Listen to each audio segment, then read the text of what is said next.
అమ్మా ఈ మందు తాగమ్మా. నాకొద్దమ్మా, ఇది మందుల వల్ల తగ్గే వ్యాధి కాదు, ఇదొక ఆడబిడ్డ అవసరమ్మా. ఆ దేవుడి దయ వల్ల నేను తొందరగా వెళ్ళిపోతే నా శశిని చూసుకోవచ్చు. ఎంత సుఖ సంతోషాలతో ఆనందంగా ఉండేదమ్మా మనిల్లు. అసలు ఇదంతా జగన్నాథం గారి మూలానే వచ్చింది. అతనన్న ఒక్క మాటే ఇన్ని గొడవలకు కారణమైంది. ఆయనేమి అనకమ్మా, తప్పు మనది. ఆయన మీ నాన్నగారి ప్రాణ స్నేహితులు. మీరిద్దరు పుట్టగానే రేఖ మా కోడలు అన్నారు. అన్నయ్య వదిన, మీ నాన్నగారు శశికి నీకు ఒకేసారి పెళ్లి జరిపిస్తానన్నారు. విధివశాత్తు దురదృష్టం వాళ్ళని వెంటాడి పీల్చి పిప్పి చేసింది. నాన్నగారు ఆ సంబంధం వద్దని శశికి సంబంధం ఖాయం చేశారు. ఆ బాధలో ఆవేశంలో అన్నయ్య ఆ రోజున అలా నోరు జారారే తప్ప ప్రాణం పోయినా మన గురించి చెడు తలపోసే మనిషి కాడమ్మా ఆయన. ఇదంతా నా మూలాన జరిగిందమ్మా. ఏమిటో ఆ రోజు ఆవేశాన్ని అణుచుకోలేకపోయాను. ఆ రోజు నుంచి మేమిద్దరం పశ్చాత్తాపంతో కుమిలిపోతున్నామ్మా. పండంటి కాపురాన్ని పాడు చేసిన పాపం 7 తరాలు వెంటాడుతుంది. ఈ స్థితిలో నాకు ఒక చిన్న సహాయం చేయాలి మావయ్య గారు. నేనా? ఏమిటో చెప్పమ్మా. మళ్ళీ ఆ కుటుంబంలో ప్రశాంతత ఏర్పడుతుందంటే నా ప్రాణమేనా ఇస్తాను. ఒక చిన్న మాట సాయం చేస్తే చాలు. నేను అడిగేది వీల్లేదు కుదరదు అని అనకుండా ఒప్పుకోవాలి. చెప్పారు. నువ్వా? శశి నా కూతురు కాదని తెలిసిన తర్వాత దాని అంత్యక్రియలకు ఎవరిని పిలవలేదు. అందుకే మీకు కూడా కబురు చేయలేదు. అఫ్ కోర్స్ నేను అంత పట్టించుకోలేదు. కాకపోతే లక్ష్మి మాత్రం ఆ బాధకు తట్టుకోలేక ఏదో అయిందనిపించింది. బాధ ఉండదండి, 16 ఏళ్ళు పెంచిన ప్రేమ. ఎస్ ఉంటుంది, లేకుండా ఎలా పోతుంది. రేఖ ఎలా ఉందండి? రేఖే మా మహారాణిలా ఉంది. ఇప్పుడు నా స్థిర చరాస్తులన్నిటికీ రేఖేగా ఏకైక వారసురాలు. అమ్మాయిని కూడా మీతో తీసుకురావాల్సింది. నేను అనక ముందు తనే వస్తానందమ్మా. కానీ నేనే నువ్వు ఆ ఇంటికి మామూలుగా వెళ్ళకూడదమ్మా. మేళ తాళాలతో, చీరె సారెలతో, మంది మార్బలంతో ఆ ఇంట్లో ఘనంగా అడుగు పెట్టాలి అన్నా. మీరనేది అదేనమ్మా. మీ కుటుంబానికి మా కుటుంబానికి మధ్య ఏర్పడే అనుబంధం దృష్ట్యా మీ అబ్బాయి రవికి మా రేఖనిచ్చి పెళ్లి చేద్దామని. ఏమంటాం? ఈ విషయంలో నా అభిప్రాయం కంటే అబ్బాయి నిర్ణయం ముఖ్యం. ఇందులో అతను కాదంటానికే ఉందమ్మా. శశిరేఖలు ఇద్దరిని ఒకలాగానే పెంచాం. అతను కాదంటే నా నమ్మకం. వాడొప్పుకుంటే నాకేం అభ్యంతరం లేదు. గుడ్. ఓ మంచి రోజు చూసి మీరు మా ఇంటికి రండి. అన్ని విషయాలు అక్కడే మాట్లాడుకుందాం. అలాగే. థ్యాంక్స్. వస్తానమ్మా. నమస్కారం. రాలింగయ్య, నువ్వా? క్షణాలనే కనపడి ఎక్కడ ఉంటున్నావు ఏంటి కదా? రవిబాబు గారి ఇంట్లో ఉంటున్నాను. అయ్యగారు అమ్మగారు ఎలా ఉన్నారు? ఏం అయ్యగారు ఏం అమ్మగారయ్యా బాబు, ఏ జన్మలో ఏం పాపం చేశారో గానీ ఇద్దరు కుమిలిపోతున్నారయ్యా. నీతో చాలా విషయాలు మాట్లాడాలి. పద, మా ఇంటికి వెళ్దాం. పద.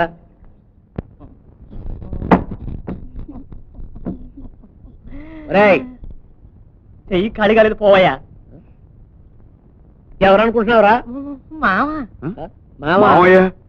ఎవరయ్యా? నా మొగుడయ్యా, నా మొగుడు, నా రంక మొగుడు. ప్రస్తుతం అమ్మాయి కాబోయే మొగుడిని. ఏం పని చేస్తుంటాడు? ఏదో జాతకాలు చెప్తానంటాడు, అదేదో గోళ. అదిగో ఎదుర్కొన్నా నా నెత్తి మీద దుకాణం. జాతకాల తాంత్రిక విద్వాన్ బాబు నేనే. అలాగా. శని 3వ ఇంట్లోంచి 4వ ఇంట్లోకి వెళితే జాతకుడు కలిగే లాభం ఏంటి? 3వ ఇంటికి అద్దె పెంచేసి ఇంకోటికి ఇచ్చేయచ్చు. శుక్రుడు వక్రంగా చూస్తే కళ్ళ డాక్టర్ చూపించి కళ్ళజోడు కొనియాలి. అలాగా. శని కుంటిగా నడుస్తుంటే చక్రాల కుర్చీ కొనిస్తే సరి. లింగయ్య, ఇతను ఎవరో గాని దేవాంతకుడు. నువ్వు అలాగంటే నేను ఇరుకుని పడిపోవాలయ్యా బాబు. అదేం కాదయ్యా, ఇతనికి శాస్త్రం ఆవగించంతనే తెలియదు. లౌక్యం మాత్రం బాగా తెలుసు. మా అమ్మాయి కూడా ఇతను తప్ప ఇంకొకటి పెళ్లి చేసుకున్నట్టున్నాయా బాబు. కూడా తొడిగాను, చూపించు రత్నం. ఇదిగో నానా. ఏది? లింగయ్య, ఈ ఉంగరం శశమ్మదయ్యా. ఇతనికి ఎలాగొచ్చింది? ఏమయ్యా, ఎలా వచ్చింది నీకే ఉంగరం? నిజం చెప్పకపోయావంటే నీ ముక్కు చెవులు కోసి 3 రూపాయలకి అమ్ముతాను. జాగ్రత్త. చెప్పు. 700 పోసుకున్నాను సార్. మమ్మ మీద ఒట్టు సార్. ఎవరో ఒక ఆవిడ చౌకగా అమ్ముతుంటే కొన్నాను సార్. ఎలా ఉంటుందా అమ్మాయి? ఒక తల, 2 కళ్ళు, ఒక ముక్కు, ఒక నోరు సార్. ఇదిగో నువ్వే తెలివిగలవాడు అనుకుని పింక్ సమాధానం చెప్పు. ఎక్కడ కొన్నావు ఇది? సకల బజార్లో. ఆ అమ్మాయి ఎలా ఉంటుందో చూపిది కనపడ. రాలంగా చూసురా. పద పద. నువ్వు నగల బజార్లో ఆ అమ్మాయి ఎలా ఉంటుందో నువ్వు చెప్పు. అరే అదేమిటో అసలే నీ ఒంట్లో బాగలేదు కదా, కిందకి వచ్చావు? కాస్త పర్వాలేదండి. ఎప్పుడు పడుకుని ఉంటే ఏమి తోచటం లేదు. సరే నీ ఇష్టం. చూడు లక్ష్మి, చెప్పడం మర్చాను, రేఖకు పెళ్లి నిశ్చయం చేశాను. వరడెవరో తెలుసా? రవి. రవి? అతను ఒప్పుకున్నాడా? అతను ఒప్పుకునేదేంటి, వాళ్ళ అమ్మగారితో మాట్లాడా. చూడండి, అన్ని విషయాల్లో నేను జోక్యం కలిగించుకుంటున్నానని కోపడకపోతే నేనో విషయం చెప్తాను. పిచ్చిదా, కుటుంబ విషయాలు మాట్లాడుతా అంటే ఎప్పుడైనా కాదన్నాను. చెప్పు. శశిరేఖల పెళ్లిలో ఒకే ముహూర్తంలో చేయాలనుకున్నాం. అవును. ఆ నిర్ణయం మార్చుకోవడంతో ఇన్ని అనర్థాలు జరిగి శశి బలైపోయింది. ఇప్పుడు రవి రేఖల నిర్ణయం తెలుసుకోకుండా ఈ కార్యం తలపెడితే ఇంకెన్ని కష్ట నష్టాలు చుట్టుకుంటాయోనని. లక్ష్మి, ప్రతి విషయాన్ని వక్రంగా ఆలోచించడం నీకు అలవాటైపోయింది. ఎదురు దెబ్బ తగిలిన మనిషి చూసి చూసి అడుగేస్తాడండి. అర్థం లేని ఆలోచనతో నీ మనసు పాడు చేసుకో. రేఖ నా కూతురు, నా మాట కాదని నాకు తెలుసు. రవితో రేఖ పెళ్లి జరిగి తీరుతుంది. అర్థమైందా? ఆగండి. బిడ్డల్ని పెంచే హక్కు తప్ప వాళ్ళ భవిష్యత్తును తుంచే హక్కు మీకు లేదు నాన్న. రేఖ, పెళ్లి నా సొంత విషయం. లాలించి బెదిరించి మీ ఇష్ట ప్రకారం జరిపించే హక్కు మీకు లేదంటున్నాను. ఎందుకలా గొంతు తెచ్చుకుంటున్నారు? రేఖ, నువ్వు మాట్లాడకమ్మా.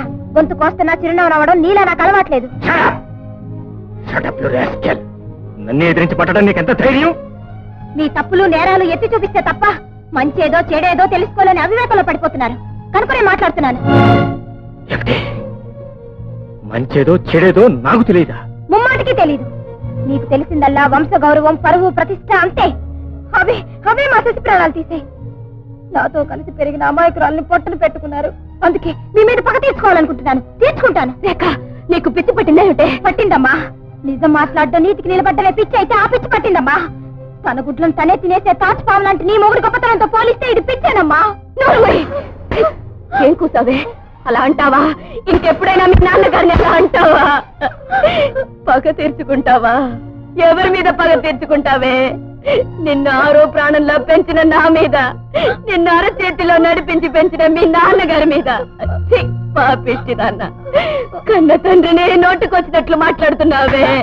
ఎంత బరి తెగించావే? మగవాడు ఎంత అపకారం చేసినా అది నా కర్మాలు సరిపెట్టుకుని పోయి. శ్రీజాతి రత్నమా, జోహారమ్మా, నీకు జోహార్. నువ్వు ప్రేమతో కొట్టిన ప్రతి దెబ్బ నాకు కోటాను కోట్ల ఆశీస్సులమ్మా. ఆశీస్సులు. నాన్న, నీకు రేఖ మాత్రంగానే తెలుసు. రేఖలో ఉన్న పంతం, పట్టుదల ఇవన్నీ తెలియవు నాన్న మీకు. నా భవిష్యత్తును నేనే నిర్ణయించుకున్నాను. నా భర్త నేనే ఎన్నుకున్నాను.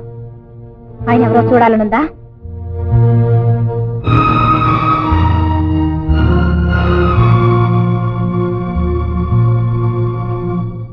చూడండి, ఈయనే నా కాబోయే జీవిత భాగస్వామి, మిస్టర్ మోహన్. చూసావా లక్ష్మి, చూసావా? నీ కూతురు ఎన్ని మాటలు నేర్చిందో, ఎంతకు బరి తెగించిందో చూసావా? కేవలం నన్ను అవమానించాలని నేను ఇష్టపడిన మనిషిని తీసుకొచ్చి ఇతర నా మొగుడని చెప్తుంది. చూసావా? ఇది నా బిడ్డ కాదు, ఇది నా కూతురు కాదు, నా రేఖ కాదు, నా రేఖ కాదు. నాన్నట్టు నాన్న. ఎవరు నీకు నాన్న? మళ్ళీ నీ పాపం నడుతున్నాను అలా పిలవద్దు. 5 ఏళ్లుగా నాతో సంసారం చేస్తూ, నాతో కష్టసుఖాలు అనుభవిస్తూ, నా కోపతాపాలు భరిస్తూ, ఒక్క మాట కూడా ఎదురు చెప్పని ఈ ఉత్తమరాలు కడుపును పుట్టిన బిడ్డవు కావుడు. వంశ గౌరవం కోసం ప్రాణాలు కూడా లెక్క చేయని మా రక్తాన్ని పంచుకుని పుట్టిన బిడ్డవు కావుని. బాబు గారు, ఈ రాక్షసి శశమ్మ తన కూతురని చెప్పిన అంతా అబద్ధమే. అవునండి అయ్యా, ఇదిగోనమ్మా శశమ్మ ఉంగరం. అట్ట మోగముద్రగా నిలబడతావే పాపిస్తముండా. ఇందాక నువ్వు మాతో చెప్పిందంటే అయ్యగారితో చెప్పు. నన్ను మన్నించండి బాబు గారు. ఓ రోజు రాత్రి శశమ్మ గారు నా దగ్గరికి వచ్చి ఆ రోజు మీకు చెప్పిందంతా నన్ను చెప్పమని బ్రతిమాలి ఆ ఉంగరం నా చేతికిచ్చారు. నేను డబ్బు కాసిపడి మీకు అబద్ధం చెప్పాను. నేను కళ్యాణిని కాదు, శశమ్మ నా కూతురు కాదు. నా తప్పు కాయండి, నన్ను క్షమించండి బాబు గారు. అవును సార్, పాపం ఏమి వదిలేయండి. బాబు గారు, ఆ రోజు తమకి శాంతించమని మనవి చేశాను. ఆ కోపంలో తమరు వినిపించుకోలేదు. ఇప్పుడు చూసారా బాబు, మీ అందరి కోసం మీ బిడ్డ బలైపోయింది. ఎవ్వరి పిలుపు ఏడుపు వినిపించనంత దూరతీరాలకు వెళ్ళిపోయింది. ఇప్పటికైనా ఆవేశాన్ని తగ్గించుకోండి బాబు.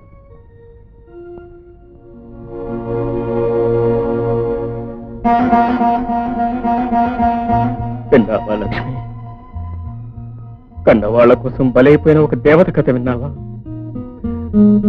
కేవలం తన తోబుట్టుగా పెరిగిన పుణ్యానికి ఒక అనాథకి పట్టం కట్టాలని తనే బలైపోయిన ఒక త్యాగశీలి కథ విన్నావా లక్ష్మి?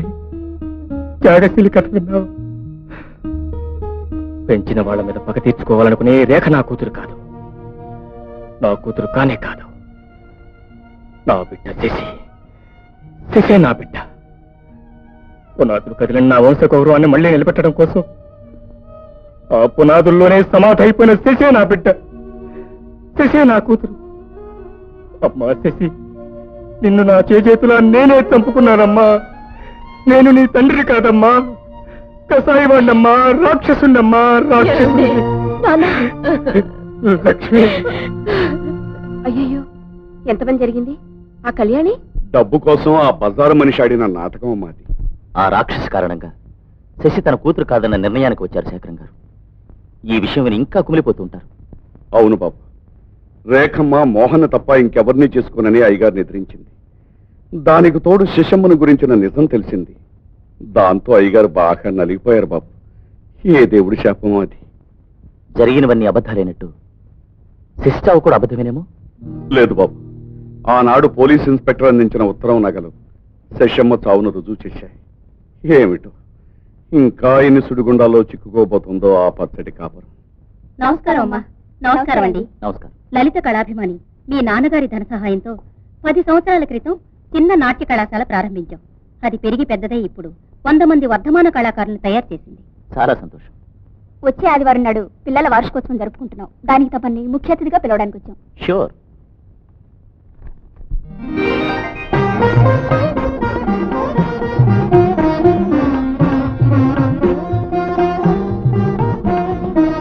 చేసి పూలదండేది లోపలంది, త్వరగా తీసుకురా. అలాగే రండి. నమస్కారం. రండి.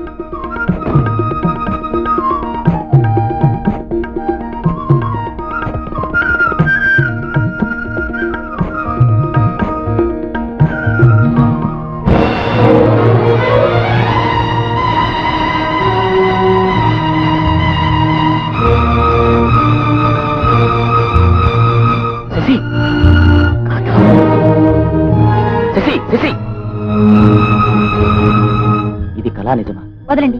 నా పేరు శశి కాదు, శారద. కాదు, నువ్వు శశివే. నా నుంచి ఎంత దూరం పారిపోదాం అనుకుంటున్నావు? లేదు, మీరు పొరపడుతున్నారు. నా పేరు శారద. ఏది? ఆ మాట సూటిగా నా కళ్ళల్లోకి చూసి చెప్పు. ఏమిటి దౌర్జన్యం? వదలండి. ఆత్మవంచన చేసుకుంటున్నావా? ఆత్మవంచన చేసుకోవాల్సిన అవసరం నాకు లేదు. అసలు మీరెవరు, నేనెవరు? శశి, శశి, ఆ మాటని నా గుండెను ముక్కలు ముక్కలు చేయకు శశి, ప్లీజ్. ఏమండి? అదుగు అదుగు, అదే పిలుపు. ఆ పిలుపు కోసమే నేను తప్పించిపోతున్నాను. చెప్పు శశి. నేను శశిని కాదు, శారదని. శారదని. నా హృదయంలో ప్రేమ జ్యోతిని వెలిగించిన శశివి నువ్వు కాదు? కాదు. నాతో ఆడి పాడి నా గుండెల్లో అమృతాన్ని కురిపించిన శశివి నువ్వు కాదు? కాదు కాదు కాదు. అమ్మా, మీరైనా చెప్పండి అమ్మా, నా పేరు శశి కాదండి. అవును బాబు, ఈవిడ శశి కాదు, శారద. ఈవిని చూసి మీరెవరనుకుంటున్నారు? చిన్నప్పటి నుంచి ఈ ఆశ్రమంలోనే పెరిగింది. అలాగా? సారీ. ఏమిటో ముమ్మూర్తిలా మా శశిలాగా కనబడితే ఇంకా నమ్మలేకపోతున్నాను. Sorry Sharada, I am very sorry.